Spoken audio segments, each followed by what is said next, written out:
Quero, senhor presidente, nesse momento, destacar algo que nós aprovamos na última terça-feira, dia 23 do mês de fevereiro, mês passado, visto que hoje é 1º de fevereiro. Eu aqui me refiro à medida provisória 692, cujo projeto de lei de conversão aprovado tomou o número 27 de 2015, que trata de uma medida importante, elevando, e não apenas elevando a tributação, elevando para quem mais tem condições de pagar, sobre vendas de bens de capital, mas estabelecendo uma medida que cobra mais tributo de quem tem mais condições de pagar o tributo, ou seja, a progressividade foi aprovada em relação a esse tema que eu considero fundamental. Inclusive, outros tipos de tributo, no meu entendimento, deveriam também ser ajustados para que essa mesma medida da progressividade pudesse ser usada. Mas antes de entrar nesse assunto, senhor presidente, quero, nesse dia 1º de março, dizer que nós estamos iniciando o mês de março, em torno do qual nós intensificamos muito o debate em relação à situação da mulher, à condição do gênero feminino no seio da sociedade brasileira, e isso não acontece só no Brasil, acontece no mundo inteiro, visto que no próximo dia 8, na próxima terça-feira, nós comemoramos o Dia Internacional da Mulher. Então, nós estamos começando esse mês de março, que é o mês de debate sobre as mulheres, senador Jorge Viana, que acaba de chegar nesse plenário, representava o Senado num evento muito importante de ciência e tecnologia recentemente, mas dizer que estamos iniciando o mês de março já com algumas atividades importantes. Hoje pela manhã, às 11 horas, eu tive a alegria de participar ao lado da senadora Ana Amélia, da senadora Marta Suplicy, da diretora-geral do Senado, Ilana, de Roberta, a inauguração de uma exposição de fotografias denominada Mulheres de Ouro. E eu quero convidar todos aqueles e aquelas que visitam o Senado nesse período, ou que trabalhem, ou que convivam conosco aqui no Senado Federal, que visitem. Ela está logo aqui embaixo, no túnel que dá acesso ao plenário do Senado até o anexo 1. Então, essa exposição de fotografia, senador Jorge Viana, Mulheres de Ouro, retratam muitas servidoras da casa que se dedicam à prática dos esportes. Eu fiquei feliz de ver que nós temos várias servidoras campeãs em várias modalidades, senhor presidente. Então, fizemos a abertura dessa exposição, a inauguração hoje, pela manhã, já no final da manhã. Agora, nesse exato momento em que eu estou aqui na tribuna falando, a Comissão de Combate à Violência contra a Mulher, a Comissão Mista Permanente, que é presidida pela senadora Simone Tebet, está em reunião neste momento, no plenário das comissões, e também faz o lançamento da sua primeira edição da revista da Comissão Mista de Combate à Violência contra a Mulher, um evento muito importante. E, logo mais, às 16 horas, um pouco antes das 16 horas, estaremos todas nós, senadoras da República, a bancada feminina, indo até a presidência da Casa, a sala do presidente Renan Calheiros, para entregar a ele a pauta prioritária da bancada feminina. Assim como todos os blocos partidários estão fazendo com o presidente Renan, nós que compomos a pauta... Inclusive, agora, nós estamos esperando por Vossa Excelência uma reunião na liderança do PT com o presidente Renan para discutir um pouco as matérias mais prioritárias, mais importantes. Inclusive, tem projeto de Vossa Excelência que nós apresentamos lá.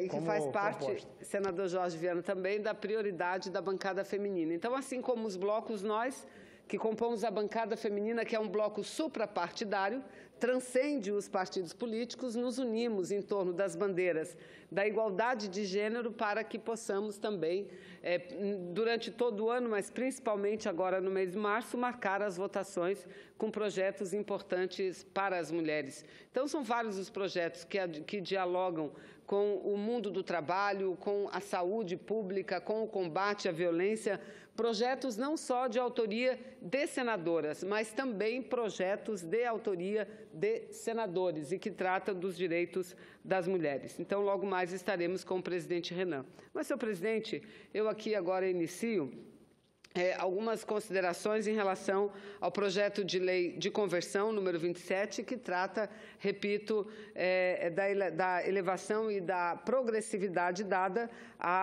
aos ganhos de capital que nós aprovamos na última terça-feira. E eu quero aqui ressaltar a importância dessa medida, pois o esforço fiscal que o governo vem empreendendo deve ficar longe do capital produtivo. Ou seja, eu sou daquelas, como muitos no Brasil, entendem que precisamos de uma profunda reforma tributária, porque, infelizmente, há um grau de grande injustiça no sistema tributário brasileiro, que tributa a mão de obra, a força de trabalho, a produção em detrimento da riqueza.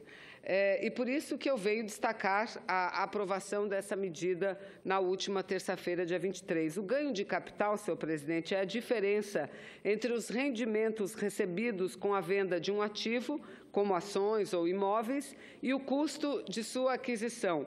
Pela legislação atual, ou seja, anterior à aprovação da medida provisória, havia apenas uma única alíquota, uma alíquota de 15%, independentemente do valor do ganho, independentemente do valor do imóvel, por exemplo, que estivesse sendo comercializado. Pela medida provisória aprovada na Câmara e no Senado, o imposto de renda da pessoa física sobre ganhos de capital tem 4 alíquotas diferentes. Quando o ganho é de até 5 milhões, o imposto continua a ser cobrado de 15%, ou seja, o imposto continua a ser 15%, não há aumento, é bom que se diga, até quando o ganho for até 5 milhões de reais, não há qualquer aumento de tributo, continua a cobrança dos 15%. Para os lucros entre 5 e 10 milhões de reais, a alíquota sobe para 17,5%. Quando os ganhos estiverem acima dos 10 milhões até 30 milhões, a cobrança do tributo passa a ser de 20% e acima dos 30 milhões de reais, 22,5%. E é bom registrar que a proposta inicial apresentada pelo governo é que a última alíquota deveria alcançar a faixa de 30%, mas uma emenda do relator e que foi aprovado na Casa baixou para 22,5%, mas o que já é maior dos 15% que era cobrado anteriormente. Essa medida, que a princípio parece complexa, ataca um dos entraves que vemos na nossa complexa legislação tributária. Essa legislação, que eu tive a oportunidade de estudar durante os trabalhos e estudar com mais afinco durante os trabalhos da CPI do CARF, que analisou aqueles problemas de desvios e compras e vendas de julgamentos de resultados no âmbito do Conselho da Administração da Receita Fiscal, tem um desenho complexo, sobreposto, contraditório e focado principalmente na tributação mais fácil, ou seja, sobre a renda e os salários. O exemplo gritante de como o nosso arcabouço legislativo precisa avançar é a cobrança do IPVA, apenas sobre carros, motos, ônibus e caminhões. Quem no Brasil for proprietário de uma frota de aviões, for proprietário de uma embarcação fluvial, for proprietário de uma motocicleta aquática, presidente, esse não paga nada de IPVA, porque não é taxado, não há previsão na legislação brasileira. Um estudo do IPEA, citado fortemente durante o debate da matéria, ele traz dados importantes, mostra que 10% dos mais pobres no Brasil pagam 28% de impostos indiretos, enquanto os 10% os mais ricos pagam somente 10% dos impostos indiretos. Importante destacar que pouco mais de 51% da carga tributária são de impostos indiretos, enquanto renda e propriedade representam apenas 22% do sistema tributário nacional. Ao lado dessa flagrante desigualdade fiscal, que é perversa para os mais pobres, nós assistimos a uma estrutura arrecadatória quase falida, ultrapassada. Durante a CPI do CARF, por exemplo, nós nos deparamos com as seguintes estatísticas, eu já caminho para a conclusão, presidente Jorge Viana, as seguintes estatísticas. O passivo tributário federal hoje está em torno da casa de 1 trilhão e 400 milhões de reais. O que significa isso? 1 trilhão e 400 milhões de reais. Dinheiro que era para ter sido arrecadado através da cobrança de tributos e que não foram arrecadados. As execuções fiscais em andamento no primeiro grau são cerca de 7 milhões e 280 mil casos.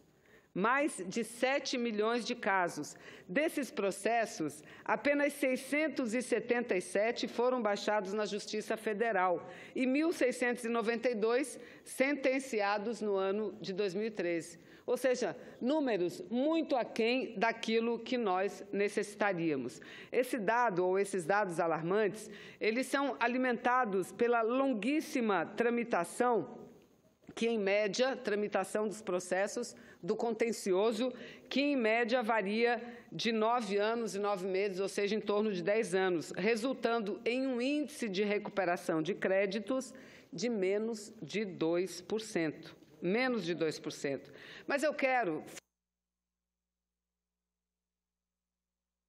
fazendo essas observações... A fila está grande, senador. Pois é, senador Jorge, mas eu acho que em um pouquinho mais de 1 minuto eu concluo. Fazendo essas observações, lembrar aqui uma decisão recente do Supremo Tribunal Federal, favorável ao cumprimento da pena condenatória após a decisão da segunda instância, o que abre precedente para que penas de multa também sejam executadas antes de se esgotarem todos os recursos de defesa. Mesmo porque nessa área tributária, senador Jorge Viana, e eu pediria paciência só para um minutinho, nessa área tributária, os recursos, no geral, eles são protelatórios, eles não têm o objetivo de modificar a sentença inicial. Os dados, as estatísticas mostram isso. Então, aplicar isso no âmbito das multas, sobretudo tributárias, ou seja, fazer com que com que a decisão já E, senhor presidente, já a opinião de vários ministros também de que para a pena determinada, para a pena de pecúnia, também vale essa decisão do Supremo. Eu aqui concluo dizendo que, ainda no ano passado, em decorrência disso, do tipo de recursos na área tributária, apresentei o projeto de lei do Senado 544, de 2015, que prevê que não haverá efeito suspensivo já a partir da primeira decisão das delegacias regionais da Receita Federal.